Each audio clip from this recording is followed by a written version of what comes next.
நாள்தோறும் கொலை சம்பவங்கள் நடந்து ஏறிக்கொண்டிருக்கின்றன. டெய்லி ஸ்டேட்டஸ் ரிப்போர்ட் கொடுப்பது போல டெய்லி மர்டர் ரிப்போர்ட் இந்த ஆட்சியில் பார்க்கப்படுகிறது. இந்த ஆட்சியுடைய சாதனை இந்த கொலைப்பட்டியில் காண்பதுதான் சாதனையா இருக்குது.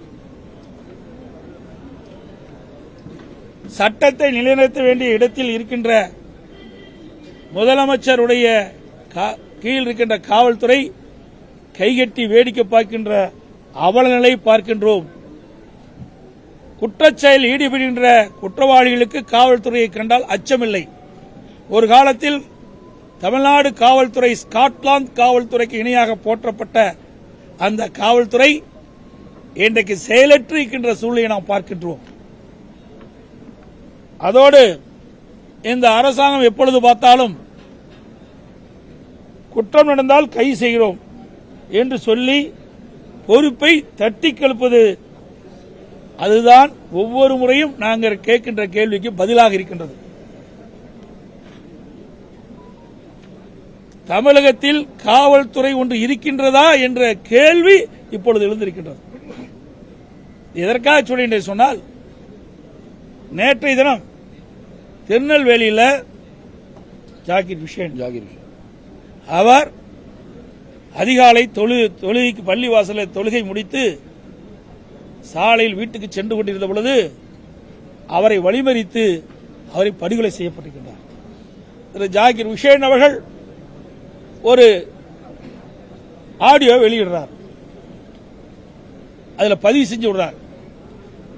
எதிரிகள் என்னை எப்பொழுது வேணாலும் வெட்டி கொல்லப்படுவார், என் உயிருக்கு ஆபத்து ஏற்படுகிறது என்று இதை முதலமைச்சர் பார்க்க வேண்டும், உரிய நடவடிக்கை எடுக்க வேண்டும் என்று அந்த ஆடியோவில் வெளியே தெரிவிச்சிருக்கார். அது எல்லா வலைதளங்களிலும் வந்திருக்குது. இப்படி பகிரங்கமாக தன் உயிருக்கு ஆபத்து ஏற்படுகின்றது, இவர்களால் என்னுடைய உயிர் போகும் என்று அவர் ஆடியோ மூலமாக தெரிவித்த பிறகும் காவல்துறை மெத்தனமாக இருக்கின்றது. இந்த துறைக்கு நிர்வகிக்கின்ற முதலமைச்சர் இது கண்டுகொள்ளவில்லை. இதற்கு முன்பு முதலமைச்சர் என்ன சொன்னார்? யார் வேணாலும் தன்னுடைய மனுக்களை கொண்டு வந்து என்னுடைய அறையில் தாராளமாக கொடுக்கலாம், என் கதவு திறந்தே இருக்கும், மனு கொடுக்கப்பட்டால் கொடுக்கப்பட்டவர்களுக்கு நிவாரணம் கொடுக்கப்படும் சொன்னார்.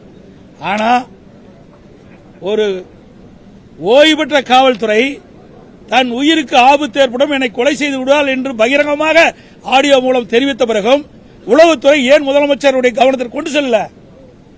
அப்படி கொண்டு சென்றிருந்தால் அவர் உயிர் காப்பாற்றப்பட்டிருக்கும். இன்றைக்கு வீட்டிலிருந்து வெளியேறி மீண்டும் வீட்டுக்கு வந்தால் தான் உயிருக்கு உத்தரவாதம். அப்படிப்பட்ட சூழ்நிலை தமிழகத்தில் நிலவிக் கொண்டிருக்கின்ற காரணத்தினாலே இதே அரசுடைய கவனத்துக்கு கொண்டு வந்தோம். இதை நான் பேசணும்னு முதலமைச்சர் எழுந்து பேசுறார். உங்களுடைய ஆட்சியில் இந்த இடத்துல இப்படி சம்பவம் ஏற்பட்டு இதுக்காக முதலமைச்சர் இருக்கிறீங்க. முதலமைச்சர் இன்றைக்கு நாட்டு மக்கள் தேர்ந்தெடுக்கப்பட்டாங்க. நாட்டில் பிரச்சனை ஏற்பட்டால் அந்த பிரச்சனையை தீர்க்கக்கூடிய நிலையில் இருக்கின்ற முதலமைச்சர், அந்த முதலமைச்சர் தான் பிரதான எதிர்க்கட்சி தலைவர் என்ற முறையில் அவருடைய கவனத்தை கொண்டு வரோம். ஆனா இதை திசை திருப்பி ஏதோ பேசி திசை திருப்புகின்ற ஒரு சூழலை உருவாக்குறார் சட்டமன்றத்தில். உங்களுடைய ஆட்சியில் அப்படி நடக்கலையா, இப்படி நடக்கலையான்னு. அதெல்லாம் நடந்து முடிந்த சம்பவங்கள். உங்களுடைய ஆட்சியில் நேற்றைய தினம் சொல்லுகிறார் முதலமைச்சர், திருநெல்வேலி சம்பவத்தை நான் கோடிட்டு காட்டி பேசுகின்ற பொழுது இனி இப்படிப்பட்ட சம்பவம் நடைபெறாது, காவல்துறை சரியான முறையில் செயல்படும், குற்றவாளி தகுந்த தண்டனை நாங்கள் பெற்றுத் தருவோம் என்று சொன்ன நேற்றைய தினமே 4 கொலை நடைபெற்றது. அப்படி என்றால் இந்த ஆட்சி எந்த அளவுக்கு மோசமாக நடைபெற்றுக் கொண்டிருப்பதை நாம் எண்ணி பார்க்க வேண்டும். பிளே ஸ்டோர் மற்றும் ஆப் ஸ்டோரில் இருந்து பாலிமர் செயலியை QR கோடு மூலம் பதிவிறக்கம் செய்யுங்கள். செய்திகளை உடனுக்குடன் பெறுங்கள்.